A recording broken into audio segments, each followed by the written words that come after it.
बिस्मिल्लाहिर्रहमानिर्रहीम। बोलते कालम के साथ मैं आमिर रज़ा खान। और जब कहा जाता है कि मोहल्ले में एक फप्पे कुटनी ऐसी ज़रूर होती है जो जैसे ही दो घरों में सुलह होने लगती है वो अपना लुच तल देती है। अब पता नहीं आप इसको किस तरह से करेंगे, लेकिन बारहा इस ईरान अमेरिका जंग के दौरान ऐसी फप्पे कुटनी जो है वो ज़रूर अपना कोई ना कोई काम करती है, जिससे होते हुए मुज़ाकरात, अमन कायम होता हुआ, कारोबार बहाल होता हुआ, तजारत दोबारा से चलना शुरू होने होती थी, आपने हरमज़ खुलना होता था।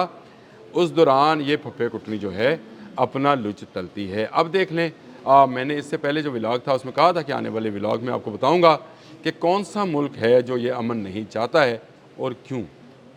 इसराइल वो मुल्क है जो कि ये अमन नहीं चाहता है और इसीलिए वो मोहल्ले की फप्पे कुटनी का किरदार अदा कर रहा है।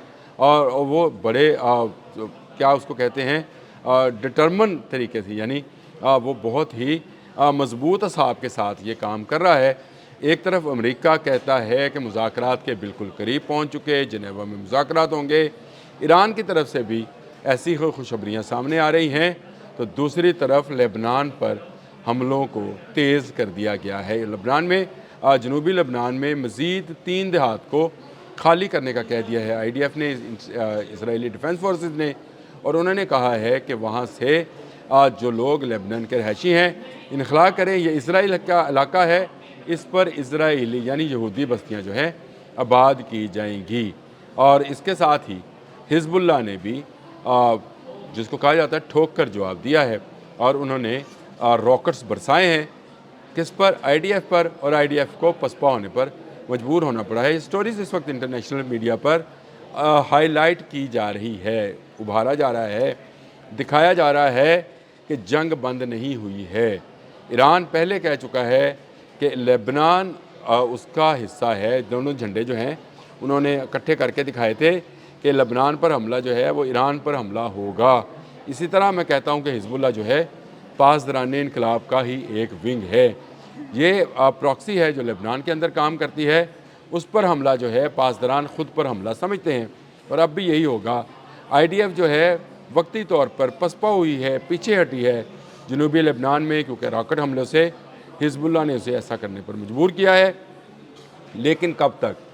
IDF ने लेबनान पर बैरूत तक कब्ज़ा करना है। नेतन्याहू का जो ग्रेटर इसराइल पे का प्रोग्राम है उसमें पहला मुल्क ही लेबनान है, जिसके बाद शाम है, जिसके बाद बाकी ममालिक, इवन सऊदी अरब के कुछ इलाके जो हैं वो भी इस ग्रेटर इसराइल के अंदर यहाँ से लेकर मिस्र तक जो है उन्होंने एक नक्शा जारी कर रखा है, जिसमें नहर स्वेज़ भी शामिल है। उस पर भी मुकम्मल कंट्रोल, यानी 100% जो है। ये एक और आपने जो है गुज़रगाह है जो बहरी तिजारत की, उस पर भी 100% कब्ज़ा जो है इसराइल का ख्वाब है और उसके लिए वो काम कर रहा है।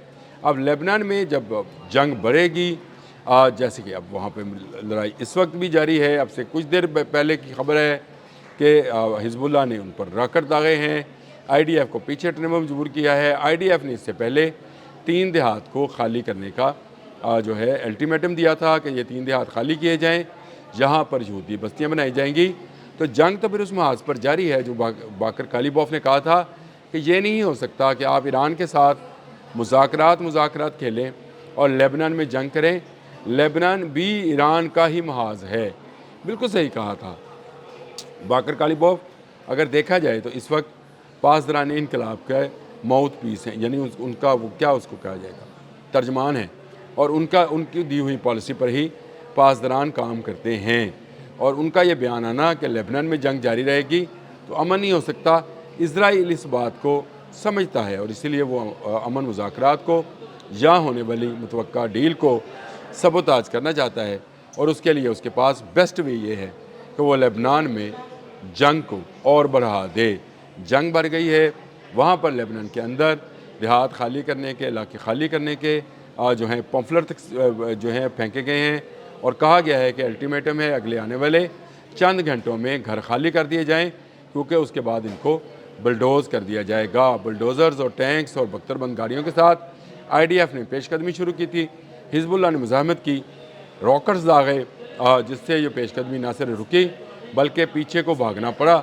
लेकिन IDF जो है यानी इसराइली डिफेंस फोर्सेस जो हैं उन्होंने जो कह दिया है नेतन याहू की पॉलिसी है और वो ये चाहता है कि ये जंग की आग जो है भड़कती रहे, ये किसी भी सूरत किसी भी जगह से थमने ना पाए। अगर ये जंग की आग थम गई तो उसके बाद जो है मुज़ाकरात हो गए तो ईरान पहले से ज़्यादा मजबूत होकर मिडिल ईस्ट में नज़र आएगा।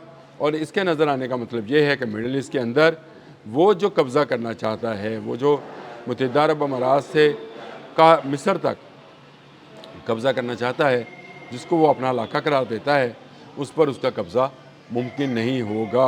आने वाले अक्टूबर में नेतन्याहू ने इलेक्शन में जाना है और उसमें इलेक्शन में वो एक जीत लेकर जाना चाहता है कि उसने लेबनान फ़तह कर लिया है। इस सारी जंग के अंदर गो इसराइल का बहुत ज़्यादा नुकसान हुआ है, उसके बहुत सारे जो फ़ौजी हैं वो जहन्नम वासिल हुए हैं, उसका इंफ्रास्ट्रक्चर तबाह हुआ है, दमूना जैसी न्यूक्लियर साइट पर हमला हुआ है, तेल अबीब धमाकों से गूंजता रहा है।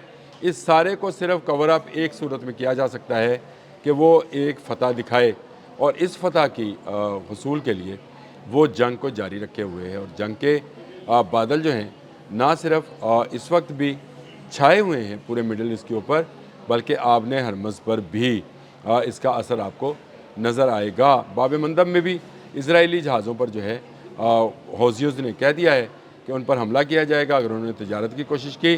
तो ये वो रास्ता है जो नहर स्वेज़ तक जाता है बहरा एमरत से, तो उसको भी बंद किया जाएगा। तो इसराइल जो है इस पर जो है ज़रूर इसका करेगा, बंदोबस्त करेगा या कोशिश करेगा हौसिस को दबाने की, और जंग जो है ये सै तरफ़ा हो जाएगी। मुज़ाकरात अभी किस नहज पर पहुँचे हैं, क्या माहिदा वाकई होने जा रहा है, क्या ईरान जो है अपनी न्यूक्लियर पावर जो है डिसमेंटल यानी ख़त्म करने की तरफ आ गया है, रोल बैक करने की अगर आसान लफ्ज़ों में बयान किया जाए तो रोल बैक करने पर रजामंद हो गया है कि आपने हरमज़ फ्री में खोलने के लिए तैयार हो गया है। ये बहुत सारे अबहाम हैं जो हैं, और इस दौरान इसराइल जैसे ही डील के करीब पहुंचा जाता है लेबनान में जंग को तेज़ कर देता है। एक मरतबा फिर लेबनान में जंग और इसराइल के जो अज़ाइम हैं वो नज़र आ रहे हैं। नज़र आ रहा है कि हिज़्बुल्लाह के ख़िलाफ़ IDF और IDF के ख़िलाफ़ हिज़्बुल्लाह है जो जंग लड़ रहा है, और पासदारानी इनकलाब ऐसी जंग में खामोश नहीं रहेंगे। अगर 5 रोज़ पहले आप देखें तो सिर्फ लेबनान का कहकर ही पासदारानी इनकलाब ने इसराइल पर मिसाइल दागे थे जो अपने निशाने पर भी लगे। बिन गोरियान उनका एयरपोर्ट जो है वो भी मुतासर हुआ, और बहुत सारे उनके जो इसराइली अड्डे हैं उन पर हमला किया गया था, ये कह कर के लेबनान में हिज़्बुल्लाह के ठिकानों पर हमला किया जा रहा है और बैरूत फ़तह करने की बातें की जा रही हैं। ये मामला अगर इसी तरह से चलता रहा तो मुज़ाकरात करीब आते आते मज़ीद दूर होते नज़र आते हैं। और मैं आपको बार बार याद भी दिलाता रहता हूँ कि हदीस है दहीमा के मतलब कि ऐसा धुआं जो हर घर में दाखिल होगा और छटने के करीब होगा कि दोबारा छा जाएगा। ये जंग पता नहीं मुझे क्यों दहीमा जैसी लगती है, जैसे ही लगता है कि ये धुआं जो हर घर में दाखिल हो गया, महंगाई की सूरत में, पेट्रोल की कीमतों की सूरत में छटने लगता है, तो अचानक दोबारा से गहरा हो जाता है। जंग के बादल छटे नहीं हैं। अगर मुज़ाकरात हो भी गए तो इसराइल महल्ले की वो फप्पे कुटनी है जो अमन होने नहीं देगी। याद रखिएगा। अब तक के लिए इतना ही। अल्लाह हाफ़िज़।